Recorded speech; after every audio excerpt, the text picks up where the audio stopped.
Hey everybody, I just wanted to share what I do when I need to dig and store dahlias. So I live in zone 8A, coastal North Carolina, and I actually don't need to dig up my dahlias in the wintertime typically because zones 8 and above, they don't need to be dug up, they can be left in the ground.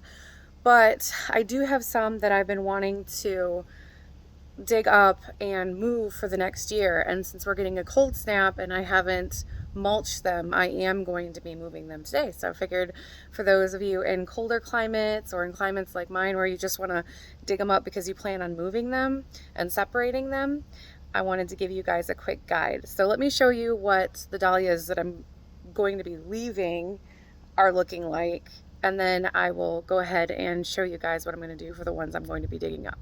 So here we have the dahlias that I'm going to leave in the ground, and I have them with a very thick layer of mulch, and I have them all labeled, and you can see how thick the mulch is. That is going to insulate them. We are going to be getting cooler than average temperatures this week, so I did want to make sure that they were well insulated and protected, but these dahlias are going to be just fine being left in the ground the way they are right now until spring. So these are the dahlias I'm going to be digging out. They are not in a good location. I actually didn't even intend on them being here. I just accidentally, when I moved them last winter, I must have missed a couple tubers in the ground and I grew some extra ones. So I decided to keep them, and I'm going to be digging them up so that I can use them this next summer for cut flowers. So I'm going to go ahead and dig them up and show you guys what they look like and how to store them. So I wanted to talk a little bit about how I'm going to break these apart and store them. Now you can wait until you go to plant them to separate them, but each one of these little tubers can be a new plant. So just to talk about a little bit on how to do that, you can see here that this is what's called an eye, and that is the growth point. That is where your new plant is going to grow from. This is the neck, which connects the eye to the body of the tuber. And this is where all the energy comes from. This is where, your plant gets all of its energy in order to grow. So this whole piece is super important. The rest of this can all be broken up into these pieces. And you kind of have to make a judgment call on each one as to what is going to be salvageable in terms of, if it can be a new plant, or if you want to keep it together with the clump. I could plant this whole thing and it would grow next year, or I can get a number of other plants. Like you can see right here, this one little one right here could be a whole new plant next year. So I'm going to show you guys what that looks like when I'm done. I've rinsed them off, and once I get them separated and dried a little bit, I'm going to be putting them in vermiculite, which this is vermiculite. It's a naturally occurring mineral, and you can get it at most garden centers, and a lot of people use it for all different kinds of things because it's really, really beneficial to plants. So sometimes I'll use this on top of my seedlings to prevent algae from growing. It actually has natural bacteria resistance. So what you can do is you can put this in with your dahlias, and it'll help prevent them from getting mushy and getting moldy and going bad before you go to plant them. So it's not 100% foolproof. Stuff can still happen. It can still go bad, but the most success I've had with storing dahlias has been with vermiculite. So it's also really important to note that each one of my little clumps here, I have gone ahead and just put a quick label next to them so that I don't get them mixed up.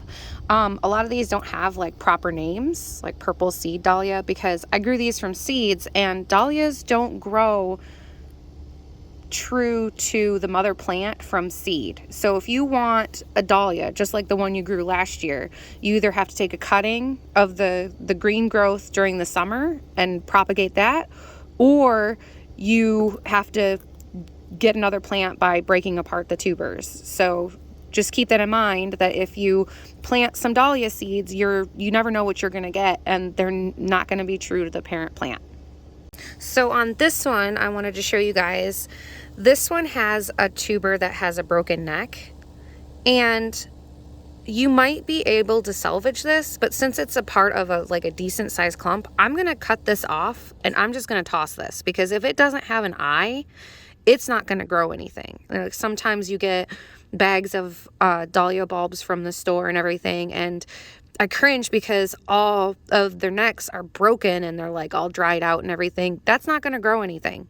So you really have to make sure that you have a healthy eye with a healthy neck that hasn't been broken, and the healthy body. Now, the body, it could even be like this part's not going to grow a new one, but you could cut this off and it would still be fine for this to grow a new plant. Even if this body is cut in half, and let's say you accidentally shovel it and, it only has this part, as long as it's got the eye, the neck, and part of the body, it can callus over and that can still grow a plant. But if it doesn't have the eye, it's not going to grow a new plant. So since this is a smaller clump, I'm going to go ahead and leave it whole just like this, and I'm going to plant it like this next year.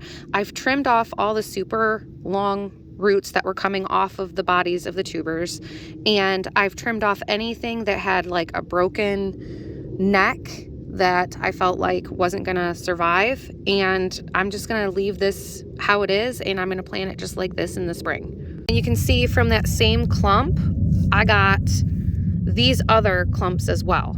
So there is now from one plant, I got 4 plants, even though, and I could even take it further and I could separate this. As long as it's got an eye, a neck, and a body, I could make even more plants with this. But I'm going to go ahead and leave these like this,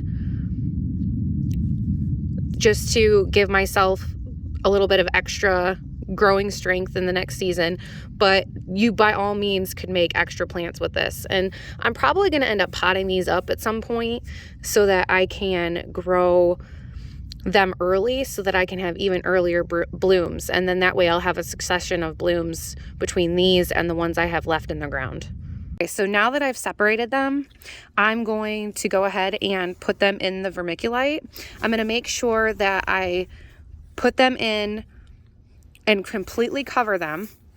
And you have to make sure that depending on your climate, some climates are drier than others. Mine is a little humid, so I'm not that worried about wetting my vermiculite, because it already has like a little, I can feel it has a little bit of moisture in it already. I've reused this. You can reuse it from year to year, and I've reused this from last year. So it has a little bit of moisture already in it. But you have to be careful, because if it's too wet, your tubers can rot, and if it's too dry, then your tubers can desecrate, and then they'll be no good either way. So it's just important to kind of keep an eye on it and kind of make a judgment call based on your climate. So I wanted to show you guys this one too. So this one has, you can tell the ones that were the new tubers this year. And then this tuber down here, you can tell that this one's darker and it doesn't look like as good as the other ones. That's actually the mother tuber from last year. That's the one where this whole clump grew from. So what I like to do is, if it's looking kind of old and not good, I like to cut that one out and stay with the newer, fresher tubers, because the mother tubers can be prone to rot, and if you leave it on there, there's a very good chance that it'll rot. So what I'm going to do is I'm going to cut that off, trim all the roots, and then we will be good to store this one. And I'm just going to leave, like I said, this one as a clump. Okay, so this one is a good example of what happens when your soil retains a lot of water. So this one was by a drain, and so it actually, I'm surprised it's looking as good as it is. But when tubers get too much water, they kind of get this mottled look, and there's nothing wrong with this tuber. It's perfectly fine, and so I feel comfortable storing it. There's nothing wrong with it. It's just, I know some people, they'll be like, oh my gosh, what's wrong with my tuber? It's fine. In this instance, it's just been exposed to too much water, and it'll be fine. So this one right here, when I was digging it up, I did cut into a rather large tuber. It's still attached, and I'm going to be breaking this clump apart. But what you can do is you can dip this end in cinnamon, and that will help keep it from rotting. So if you're worried about rot and you're worried that this tuber is going to be, you know, ruining the rest of your clump, what you can do is you can dip this end in cinnamon, and it is a natural antibacterial, natural antifungal, so that will help preserve this tuber. So to kind of sum things up, I have put them in vermiculite in boxes. You can also put them in totes. I've labeled them, I've rinsed them off, separated them, and they will stay like this for about a month and a half until I decide to pot them up and start them early in my garage. It's important to note that the tubers themselves, you don't want to store them in temperatures above 45 degrees because they will start to sprout. As soon as they get some warmth, they will start to sprout. So it's really important, if you don't want that to happen, that you keep them at around 40 degrees. If they get too cold, like 30 degrees and below, they could freeze. So you really need to keep them at that sweet spot so that they're not growing and no, rot is happening. Or you don't want them too cold because they will freeze and then they'll turn to mush and they'll die anyways. So that's one of the reasons why I keep mine in the ground, is because I don't have to worry about, the fluctuating temperature in my garage. But for colder climates, you have to dig them up. You cannot leave them for zones 7 and below.